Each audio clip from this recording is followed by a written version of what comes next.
dans les essais. Et pourtant, les mots ne suffisent pas, les mots ne sont pas assez durs pour illustrer les vols dont le continent est chaque jour la victime. Tenez, regardez cette illustration simple à moins de 40 minutes d'hélicoptère de Conakry, la capitale guinéenne. Regardez ce long tube, ce pipeline qui part de la mine de bauxite à Bokeh pour rejoindre des bateaux amarrés au large. Dans ces tubes, on met toute la bauxite extraite de la mine. Et sans filtre, sans contrôle, elle est directement versée dans ces bateaux. Personne n'est capable de dire la quantité et la qualité de ce qui a été extrait du sous-sol guinéen. Ces bateaux prennent aussitôt la mer. Et c'est une fois à destination, plusieurs semaines après, en Chine, que l'on déclare à l'État guinéen les quantités et la qualité de ce qui a été extrait. L'entreprise chinoise peut donner les chiffres qu'elle veut. On est obligé de la croire. Personne n'a le moyen de contrôler si elle a dit la vérité ou pas. Vous conviendrez avec moi, ça s'apparente quand même à un braquage en règle, avec le consentement de la victime peut-être, mais braquage quand même. On ne peut pas dire que ce soit sain, que ce soit une méthode orthodoxe. Et ça dure depuis des décennies. Et vous êtes loin d'avoir vu le plus grave. La Guinée est habitée par une masse de gens qui ne savent pas la richesse de leur pays. Cette pratique des compagnies minières qui déclarent ce qu'elles veulent a prévalu pendant longtemps dans de nombreux domaines en Afrique, notamment dans le secteur pétrolier. Nous ne savions rien de ce qui se passe et nous n'avons même pas la quantité du pétrole qui sortait de notre pays, nous ne la connaissons pas. Vous voulez dire que les autorités congolaises ne la connaissaient pas. Ne connaissaient pas la quantité de pétrole extraite de leur sol? Par quel moyen? Vous avez bien entendu. Un président de la République qui ne sait pas les volumes de pétrole que l'on extrait de son sous-sol. Et ça continue encore à ce jour, croyez-moi. Des cargaisons fantômes qui disparaissent dans la nature. J'en connais quelques-uns qui m'en ont discrètement parlé. Je me souviens aussi d'une conversation il y a quelques années avec le président Denis Sassou Nguesso du même Congo-Brazzaville qui me faisait savoir que c'est grâce au conseil de son ancien homologue Ouari Boumedienne d'Algérie à l'époque qu'il a commencé à former et mettre en place des cadres congolais chargés de surveiller avec une efficacité limitée comme vous venez de le voir les quantités déclarées par Elf. Sur les bases, ils étaient isolés, méprisés par la hiérarchie du géant pétrolier. Que dire du coltan et du cobalt de RDC? Il ne s'agit pas de dénoncer ou de pleurer sur ce que les autres nous font. Il s'agit de montrer la réalité. Parce que notre silence a longtemps laissé place au narratif des autres, à leur version de l'histoire. C'est la leur qui fait office de vérité. C'est celle que l'on retient, celle qui fait foi, comme on dit. Les Occidentaux, et pas que d'ailleurs, puisqu'on assiste au même phénomène dans les autres régions du monde, se sont habitués à l'idée de voir notre continent de leur seul point de vue. Seulement à partir de leur lucarne, qui trop souvent déforme ou arrange la vérité à leur guise, à leur avantage. Un point de vue qui, évidemment, ne montre que nos manques et oublie souvent les rapts, les vols, les crimes que commettent certains États ou quelques firmes internationales en Afrique. Alors toute réflexion divergente est perçue comme du populisme ou des mensonges. Mais cette perception ne doit pas nous amener à nous taire. Au contraire, elle doit nous inciter à donner notre version des faits, mais avec des éléments probants, avec des preuves et des documents, avec rigueur et méthode, pour que chacun, d'abord nous, puis les autres, sachent la vérité, la vraie. Qu'ils sachent qu'il ne s'agit pas de fantasmes, d'alibi pour justifier notre retard, qu'il ne s'agit pas de rejet ou de stigmatisation de l'autre en raison de sa puissance, de son développement ou de sa richesse, mais de faits réels. Il s'agit aussi évidemment de montrer notre part de responsabilité lorsqu'elle est avérée. Il n'est pas question de démontrer simplement que nous sommes des saints, des pauvres victimes innocentes, et les autres, le diable. Nous assumons notre part de responsabilité, mais les autres, ceux qui le sont davantage, doivent avoir la correction, la décence de se regarder aussi dans la glace. C'est en cela que j'ai entrepris, avec mon équipe depuis quelque temps, entre autres travail journalistique, de m'intéresser aux questions minières. À ces richesses dont on parle tant et qui font l'objet de tellement de commentaires ou de fantasmes. C'est quoi la réalité? Sommes-nous si riches? Dans ce cas, c'est quoi la raison de notre sous-développement? Quel est le potentiel naturel réel dont l'Afrique dispose? Comment le transformer en richesse? C'est bien d'être potentiellement riche, mais c'est nettement meilleur de l'être au réel, de pouvoir en jouir. Et si on sortait du virtuel pour parler des choses palpables?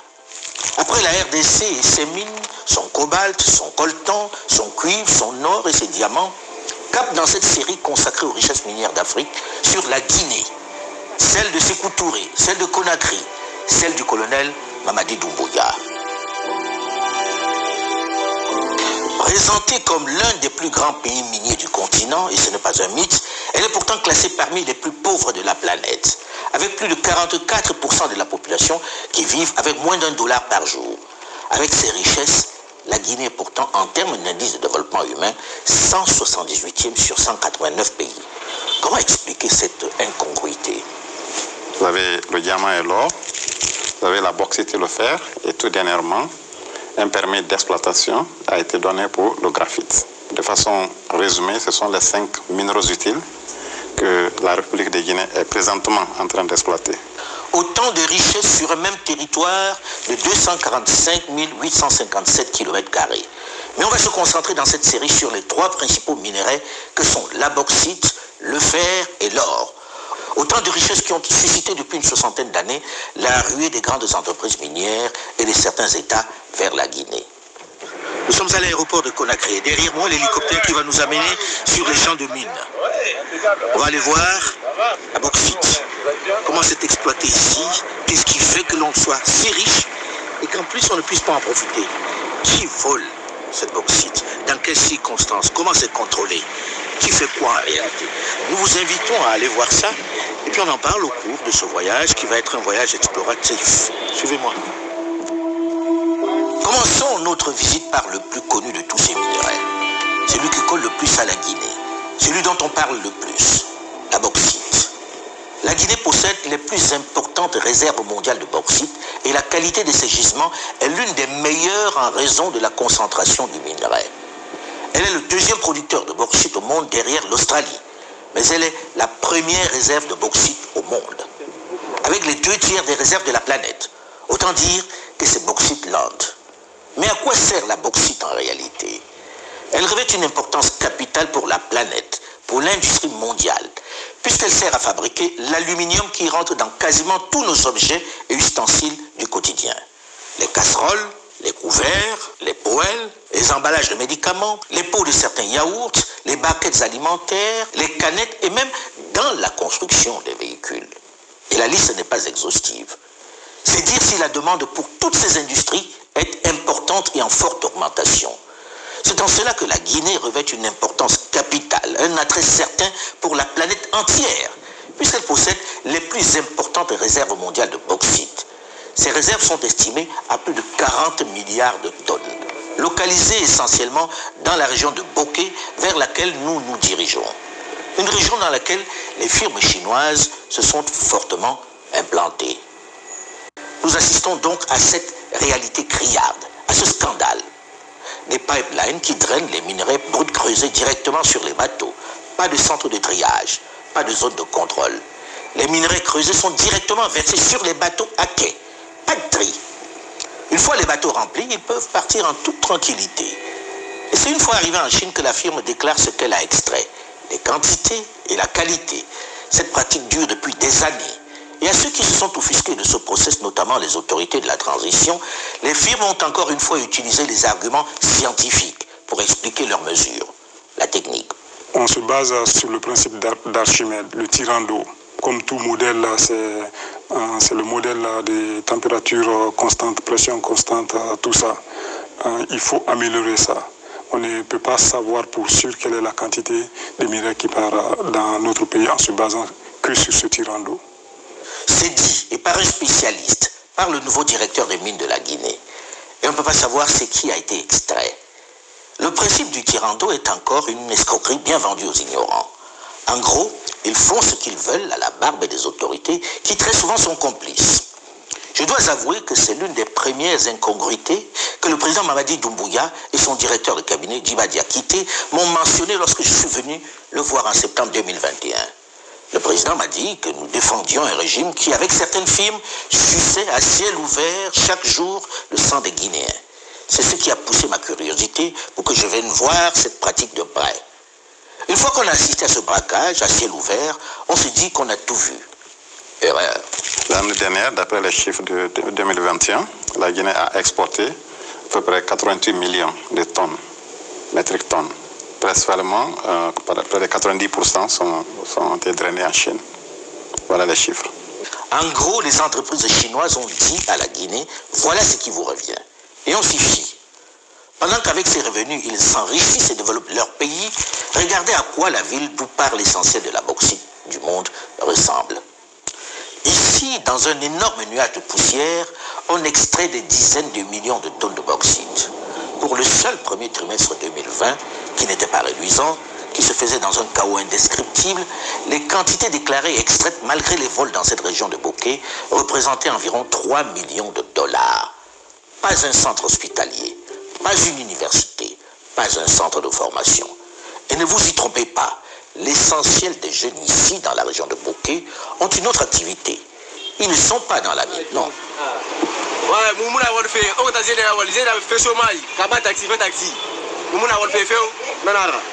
Nous, on ne travaille pas, on est là. Plusieurs jeunes, plus de 5 000 et quelques jeunes qui sont là, fait taxi-motard pour se débrouiller. À 2 pas de ce marché de Bokeh, l'une des mines les plus modernes du pays, j'allais dire de la région. Qu'est-ce que SMB Winning Consortium? Donc, un consortium de plusieurs sociétés. Les sociétés majeures sont SMB qui est en charge de l'extraction de la bauxite, UMS qui fait le transport routier de la bauxite. Ensuite, on a WAP qui fait les opérations portuaires. On a Winning qui fait le transport maritime de la bauxite jusque chez les clients. Nous avons aussi Oisé qui est un chantier naval que nous allons aller voir. Et maintenant, depuis une bonne année, nous avons WCRG qui fait le transport de la bauxite par voie de train.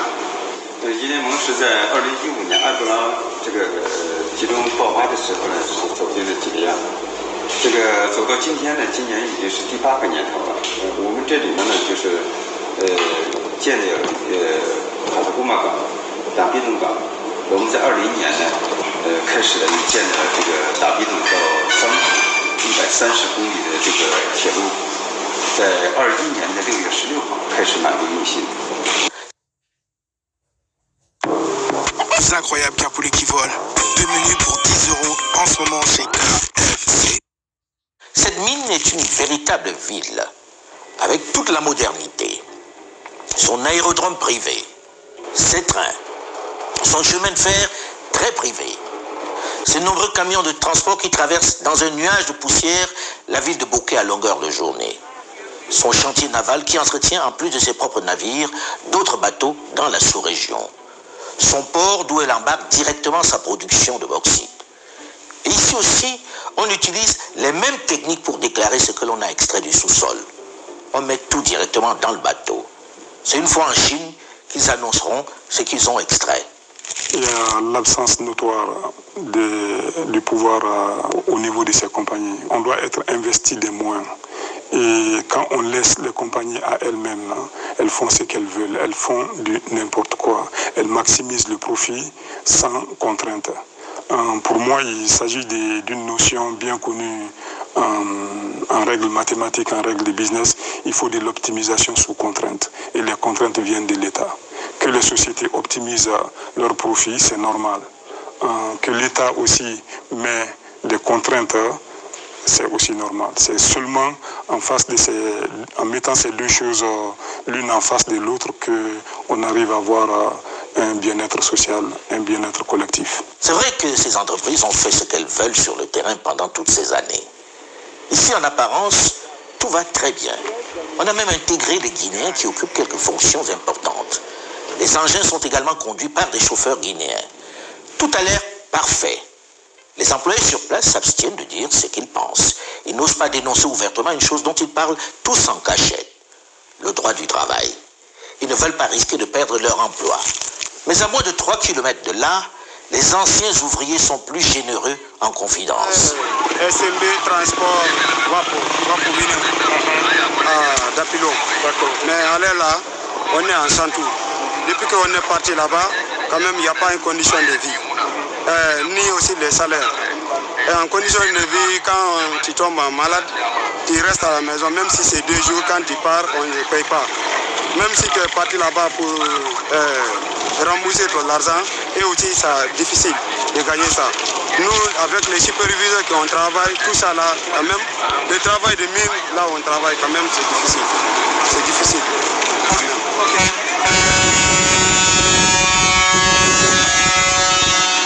J'ai été licencié parce que j'ai réclamé mon droit et la société m'a licencié. De 2017 jusqu'à 2020, on avait des syndicats qui étaient en place. Mais parmi leurs mandats, il y avait beaucoup de problèmes qui se passaient au niveau des travailleurs et que tu ne peux pas réclamer. Une fois que tu réclames ton droit, la société te met à la porte. Ah bon? Oui. Et donc vous avez mis à la porte comme ça sans rien vous demander? Sans rien, oui, bien sûr que oui. Et les syndicats aussi qui étaient présents, et quand on va envers eux et te dire ok on va voir, mais il n'y aura pas de réponse. Bien sûr, les syndicats qui étaient en place anciennement, ils étaient avec la direction. Ce que la direction les demandait, c'est ça qu'ils faisaient. Mais pour les travailleurs, il n'était pas besoin de cela. Maintenant, nous sommes restés dans ça jusqu'à ce que leur mandat est fini, parce que c'est déjà le mandat qu'on les a donné. Après leur déjà de mandat, on a demandé à la direction encore réorganiser l'élection pour qu'on puisse avoir un nouveau syndical. Et la direction nous a dit que c'est impossible. Ah, donc ils n'ont même pas respecté cet aspect? Ils n'ont pas respecté cet aspect. Bon, actuellement, bon, je ne travaille pas, je suis en chômage. Je suis en train de réclamer mon règlement, mon droit au niveau de la direction. Ils nous ont dit que vraiment qu'ils m'ont licencié sur leurs droits. Et donc j'ai demandé mon règlement et ils n'ont pas me donné une réponse là-bas. On nous a licencié, presque quand on réclame notre droit, ils vont te mettre en porte.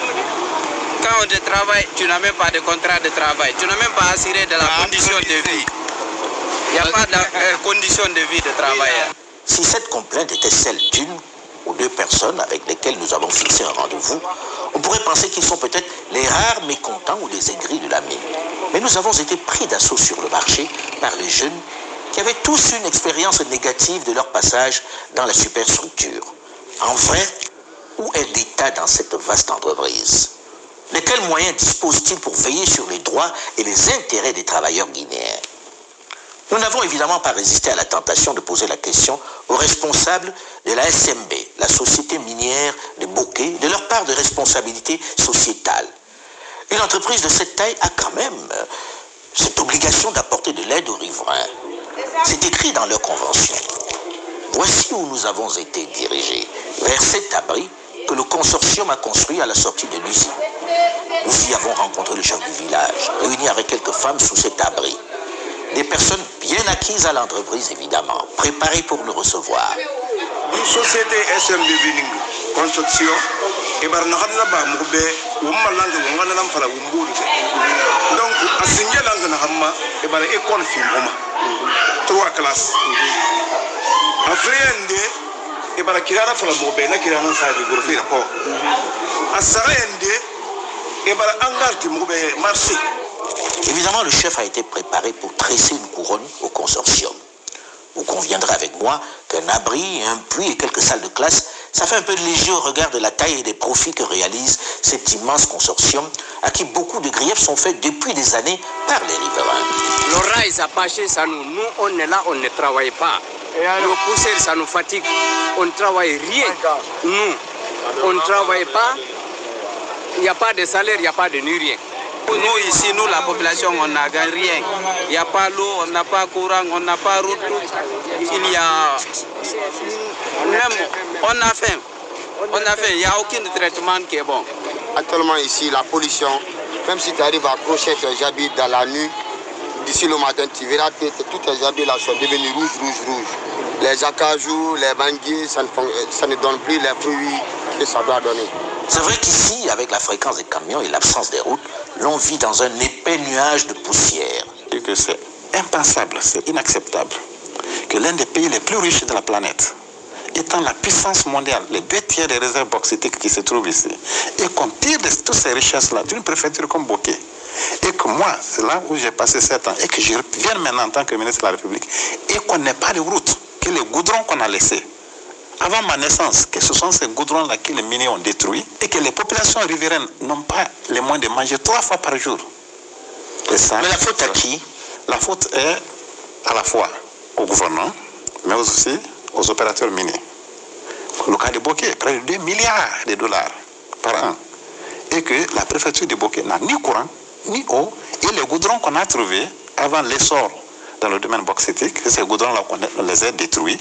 Et personne n'est en train de prendre une décision pour revenir à ces populations-là. Voilà je vous donne l'eau potable gratuitement, je vous donne le courant, je vous donne la route. Donc, de ce côté, c'est de la responsabilité.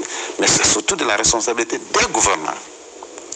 Sans blâmer individuellement personne. Mais ce que le chef de l'État a fait ici prouve que tout autre président antérieur, toute autre équipe gouvernementale était aussi capable de le faire. Voilà ce qu'on a fait en 3 mois. Les arbres ne poussent plus comme ça devait. Ça pousse même les tôles à vieillir. Hein? Si par exemple la durée est tellement longue, ça devient très court. Donc la poussière impacte tout le monde. C'est la raison pour laquelle tout enfant né d'ici, grandit ici, à la sinusite. Ça c'est naturel. Ah bon? Tout enfant né d'ici et grandit ici, à la sinusite, dit à la poussière. Parce que nous sommes déjà habitués. Avec cette maladie, on grandit. C'est ça la triste réalité. Le mois passé, nous avons dépêché une équipe du ministère des Mines dans toutes les sociétés minières à travers le pays. Les communautés riveraines n'ont qu'un seul message. Nous voulons du travail pour nos enfants. C'est aussi simple que ça.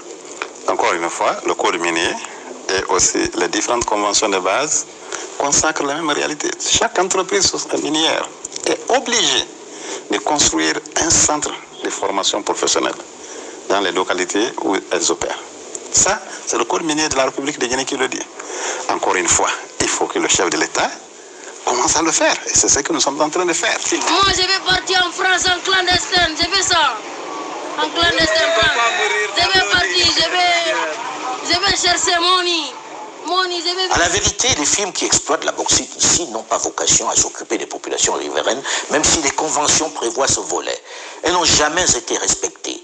Et l'État aussi avait ses obligations vis-à-vis d'elles. Figurez-vous, et c'est là où les politiques sont encore coupables de corruption et d'abandon des leurs, il existe bien un fonds pour venir en aide aux populations, pour développer les activités dans cette région riveraine des mines. Le fonds FODEL. Mais dans la réalité, elle a été soigneusement et au fil des ans, carottée, détournée par les politiques.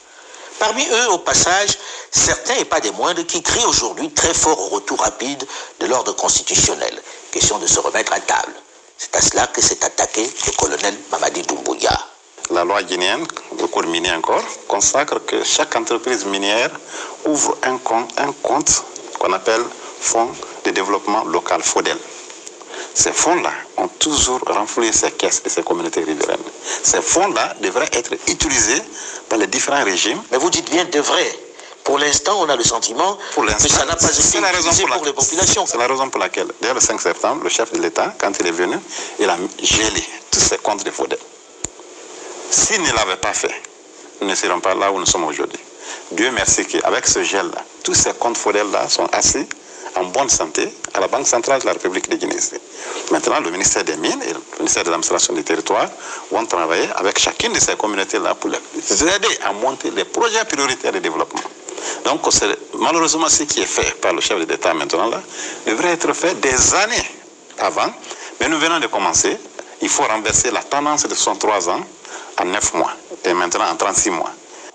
Il est à noter que depuis leur arrivée aux affaires, les militaires qui ont pris le pouvoir en Guinée le 5 septembre 2021 ont tout de suite mis le secteur des mines dans leur viseur. Il faut l'assainir. Force est de constater que des attentes ne sont pas comblées du côté de nos populations. Et le gouvernement en est conscient. Cela ne peut pas continuer. Une chose est de dénoncer ce que les grandes puissances et les firmes internationales ont fait dans nos pays.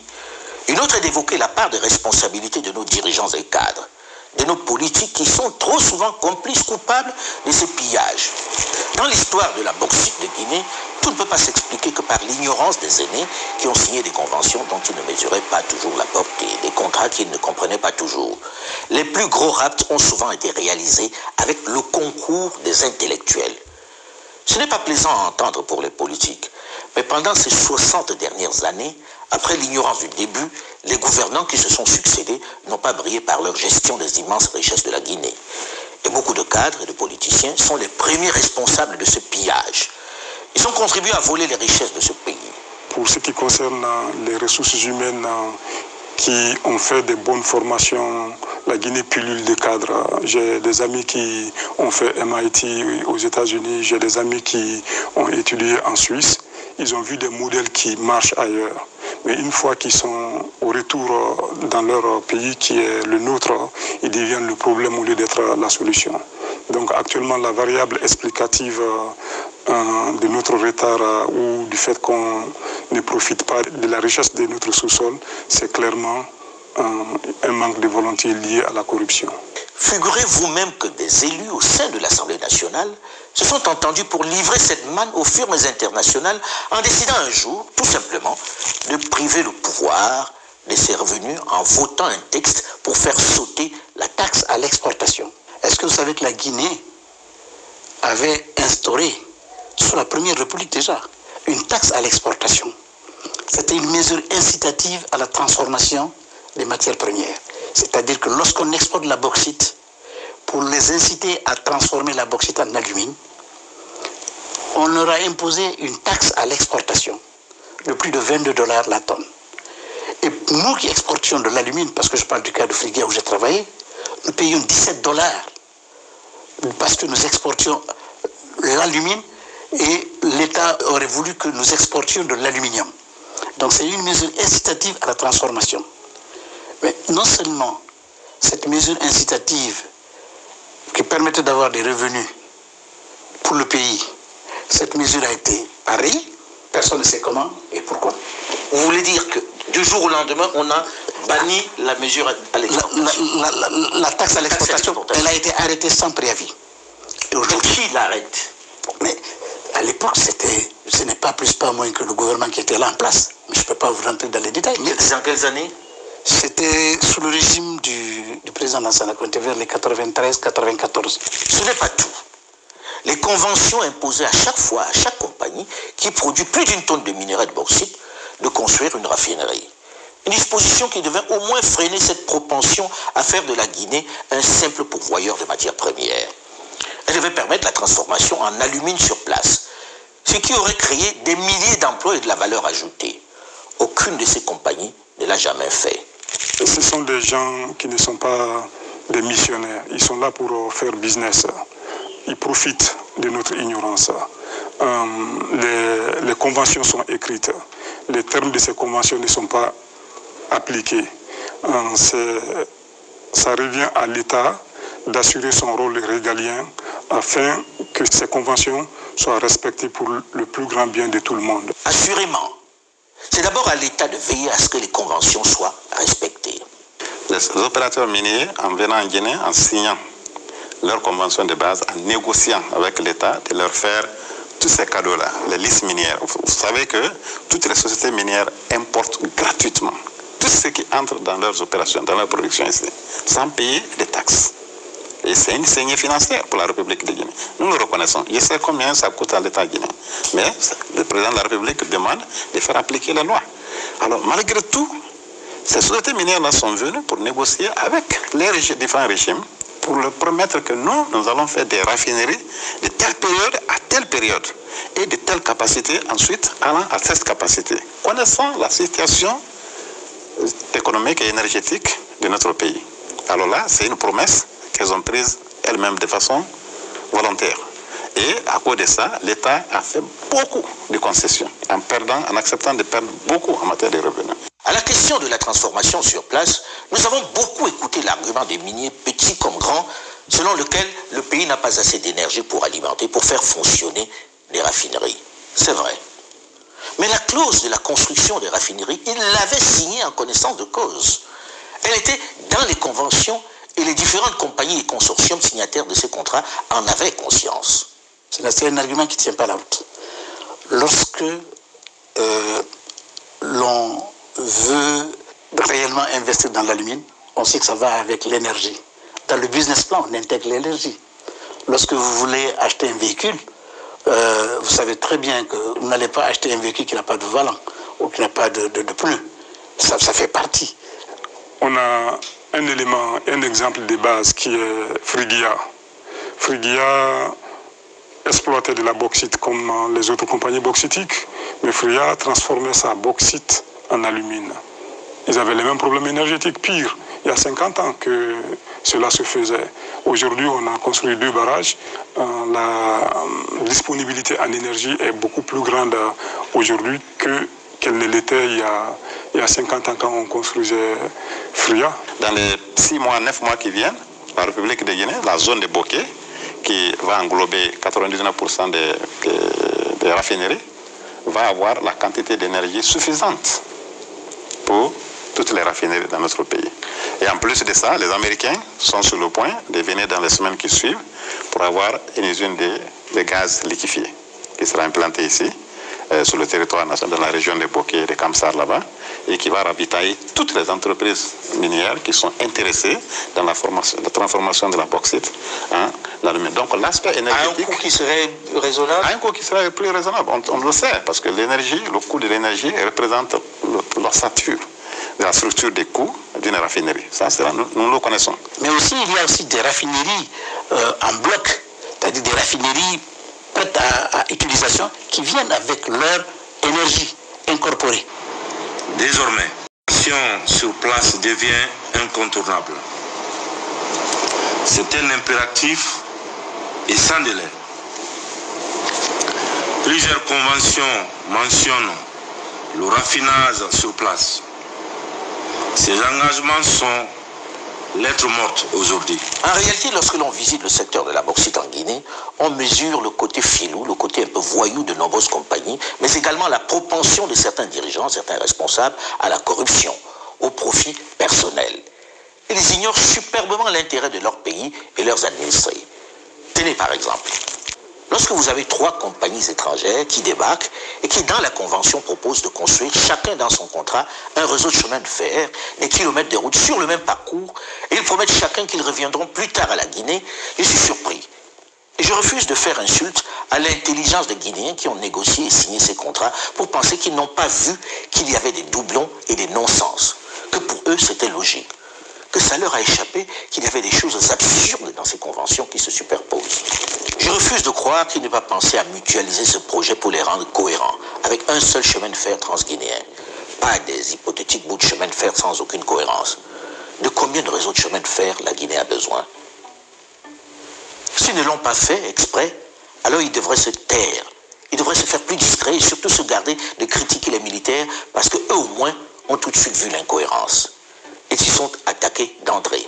Il ne s'agit pas de remettre en cause les engagements pris par la Guinée, mais il s'agit de faire en sorte qu'aucune des parties prenantes aux différentes conventions ne soit fondamentalement défavorisée dans la répartition des revenus issus de l'exploitation de nos ressources naturelles. En réalité, le secteur de la bauxite est bourré de conventions, de contrats absurdes.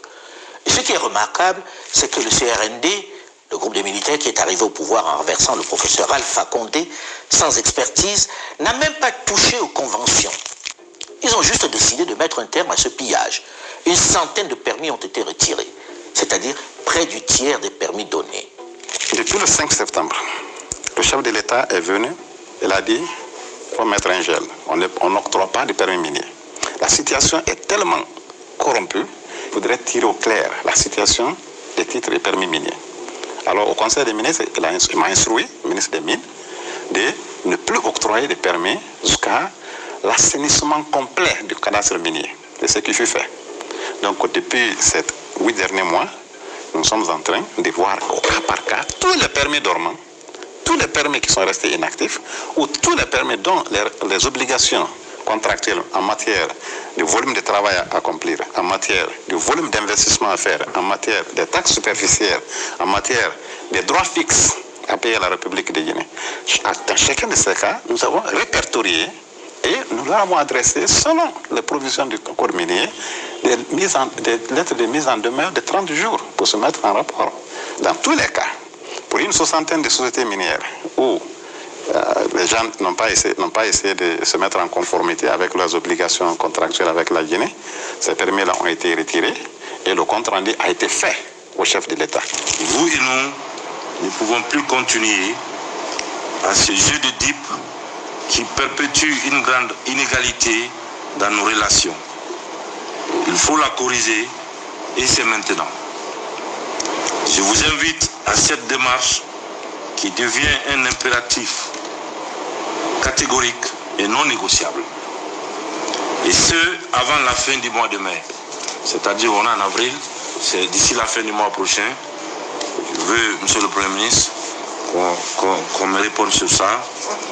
Je vous demande de revenir auprès du ministre des Mines et de la Géologie avec des propositions, un projet, un chronogramme précis de construction de raffineries d'alumine en République de Guinée. Quand il est venu au pouvoir, il a déclaré solennellement que toutes les conventions de base, tous les contrats, tous les protocoles restent inchangés. Donc nous ne changeons pas la loi. L'État, la Guinée, est une continuité. Et pourtant, en mettant juste la pression pour que les conventions soient respectées, le changement dans les caisses du Trésor public a été fulgurant. Les recettes de l'État ont en quelques mois fait un bond extraordinaire. Pendant les 90 premiers jours de 2022, les recettes minières ont été à hauteur de 11 000 milliards 900 millions de nos francs, donc représentant plus que les recettes prévisionnelles annuelles que les douanes font rentrer dans les caisses de l'État. En 3 mois, les 3 premiers mois de l'année, on a mobilisé près de 12 000 milliards qui sont dans nos caisses, avec la Sogipame. Comment on est arrivé là? Des simples décisions. Le chef de l'État a demandé que le code minier donne à la Guinée le droit, en son article 138.3, le droit à la commercialisation de la part de la bauxite qui lui revient. C'est tout ce qu'on a exercé. Expliquez-nous ça, ça veut dire quoi? Ça veut dire que l'État guinéen, le code minier qui le consacre 15% de la part dans ces sociétés-là, normalement. D'accord? Donc, si une société minière exploite 10 millions de tonnes, ça veut dire que la Guinée a 1 500 000 tonnes. Et le code minier donne la latitude à la République de Guinée de commercialiser ça au prix qu'il négocie avec l'étranger. Voilà tout ce droit de commercialisation que le chef de l'État a instruit le ministre des Mines immédiatement, la même semaine, de faire connaître à ces sociétés minières-là que nous exerçons nos droits. Et voilà tout ce qu'on a fait. Ceci, c'est du concret. En réalité, ce tableau illustre bien les effets justes du respect des conventions sur les miniers par la pression des nouvelles autorités. Fin juin 2021, on est à 40 milliards de francs guinéens de chiffre d'affaires de la société minière de l'État, la Sogipame. Le CRND n'est pas encore là, il n'est pas encore au pouvoir. Il n'y arrivera qu'en septembre, 3 mois plus tard. Fin juin 2022, on passe à 75 milliards, c'est-à-dire presque le double de l'année précédente. Si on le convertit en demande prioritaire, cela fait au moins une dizaine d'hôpitaux ou des centaines d'écoles à travers le pays qui manquent cruellement de ressources humaines qualifiées. Ceci pour la seule bauxite. Et sans revoir les conventions qui devraient logiquement faire l'objet de quelques révisions. Il faut reconnaître que le président de la transition, le colonel Mamadi Doumbouya, a dans le même temps frappé fort. Il a fait ce que beaucoup n'auraient pas osé faire, le gel de l'octroi des contrats.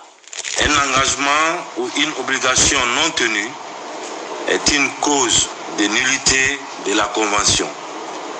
On a retourné tous les permis là qui étaient prêts pour la signature par l'ancien régime. La nouvelle commission a réexaminé et le mois passé, les 6 premiers permis d'exploitation qui devraient être approuvés, la Commission nationale des mines a rejeté 4 et elle a approuvé 2.